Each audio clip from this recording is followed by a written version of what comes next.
Hi hello friends, welcome back to media talks. நான் உங்கள் Monica. So sorry friends, மார்னிங்கே வந்து பார்த்தீங்கன்னா ப்ரொமோ வேறு லெவலில் இருந்துச்சு. நான் வந்து எப்போயுமே நம்ம பல்ப் வாங்குறது தான், இது ஒன்றும் புதுசு இல்லை. நம்ம சொன்ன 2 ட்ராக்குமே வந்து ப்ரொமோவில் வரல. ஒரு கான்ஃபிடென்ட்டான ஒரு ப்ரொமோ. நம்ம விஜய் வந்து பார்த்திங்கன்னா சத்தியம் பண்ணுறாரு, கண்டிப்பாக வந்து காவேரியோட மொத்த ஃபேமிலியோட சம்மதத்தோடு தான் நான் காவேரி இங்கே கூட்டிகிட்டு வருவேன். எதிர்பார்த்தது தான் இதுவும் ஒரு விதமாக. ஏன்னா வந்து பார்த்திங்கன்னா விஜய் எல்லா லொக்கேஷன், காவேரி ஃபேமிலி எந்தெந்த லொக்கேஷனில் இருந்தாங்களோ அது எல்லா லொக்கேஷன்லையுமே நமக்கு விஜய்க்கும் ஷூட்டிங் வந்து போச்சு.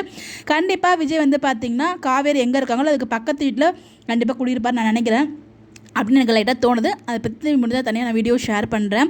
உங்களுக்கு ஐடியா இருந்தால் மறக்காமல் கமெண்ட்டில் சொல்லுங்கள். பட் ப்ரொமோ வந்து பார்த்திங்கன்னா தாத்தா வந்து சொல்கிறாங்க, அவள் தான் வந்தால எதுக்காக வந்த நம்ம அதான் மனசில் நினச்சி காவேரி என்ன மனசில் நினச்சாங்களோ அது விஜய்க்கு புரிதலே தாத்தாக்கு நல்லாவே புரியுது.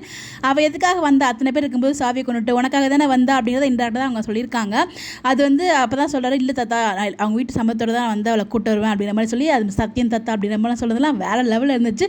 ஒரு நல்ல வைப்பாக இருந்துச்சுங்க. அப்பா இத்தனை நாள் வந்து அழகாட்சி ப்ரொமோவாக இருந்துச்சு. பட் இன்றைக்கி தான் வந்து ஒரு ஹாப்பியான ப்ரொமோ. அது ஹாப்பின்னு சொல்ல முடியாது, பாசிட்டிவான ப்ரொமோ பார்க்க முடிஞ்சிச்சு, நல்லா இருந்துச்சு. ஸோ யாருக்கெல்லாம் அந்த ப்ரொமோ பிடிச்சது சொல்லி மறக்காம கமெண்ட்டில் ஷேர் பண்ணுங்கள். ஃபேன்ஸ் மீட்கான அப்டேட் நிறைய கிடச்சிருக்கு. நெக்ஸ்ட் வீடியோவில் நான் கொஞ்சம் ஷேர் பண்ணுறேன். ரிமைனிங் வந்து ஈவினிங் வந்துட்டு நான் ஷேர் பண்ணுறேன். ஓகேங்களா? Bye by.